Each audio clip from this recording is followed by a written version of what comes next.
ធ្វើតេស្តទៅលើ iPhone 16e បានបង្ហាញជាមួយថាមពលថ្មដ៏អស្ចារ្យប្រើប្រាស់ modem C1 ដែលអាចទុកចិត្តបានប៉ុន្តែបើនិយាយពីតម្លៃវិញគឺខ្ពស់បន្តិចហើយ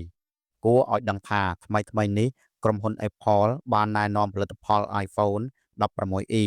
ដែលជាការបន្ថែមថ្មីលើត្រកូលរបស់ខ្លួនដើម្បីមានបំណងផ្ដល់នូវការប្រើប្រាស់មួយក្នុងតម្លៃសមរម្យនិងដំណើរការល្អដោយដែលលោកអ្នកធ្លាប់ដឹងពីផលិតផលកន្លងមកក្នុងភាពជាអ្នកស្នងតំណែងរបស់ iPhone SE ស៊េរីទូរស័ព្ទ iPhone 16e មានអេក្រង់ OLED ទំហំ 6.1 អ៊ីងនិងដំណើរការដោយបន្ទះ chip A18 ប្រើប្រាស់ modem ថ្មី C1 របស់ Apple មានអាយុកាលថ្មប្រើប្រាស់បានយូរសមត្ថភាព graphic បង្ហាញរូបច្បាស់និងគុណភាពកាមេរ៉ាល្អតាមការបង្ហាញរបស់លោក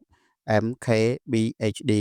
អ្នកអត្ថាធិប្បាយ highlight ទៅលើ phone battery performance ថាមានសភាពកាន់បានយូររហូតដល់ទៅ12ម៉ោងនិង54នាទី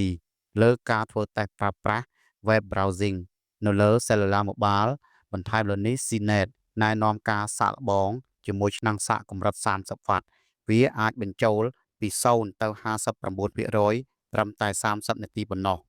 ចូលមកដល់ការប្រើប្រាស់បន្ទះ chip វិញយើងឃើញថាទូរស័ព្ទ iPhone 16e គុំឡើងដោយបន្ទះ chip A18 ដូចគ្នាទៅនឹង iPhone 16យ៉ាងណាក៏ដោយវាខុសគ្នាត្រង់ iPhone 16មានចំនួន5 GPU ចំណែកឯ iPhone 16e មានតែ4 GPU ប៉ុណ្ណោះ iPhone 16e មានអេក្រង់ទំហំ 6.1 អ៊ីង OLED display 60 refresh rate ជាចុងក្រោយសម្រាប់អ្នកប្រើប្រាស់ដែលឲ្យអាទិភាពទៅលើអាយុកាលថ្មប្រើប្រាស់បានយូរនិងបទពិសោធន៍ប្រចាំថ្ងៃដ៏រឹងមាំលើមុខងារពិសេសជាមួយបច្ចេកវិទ្យាចុងក្រោយគឺ Apple iPhone 16e អាចជ្រើសរើសបានសូមអរគុណ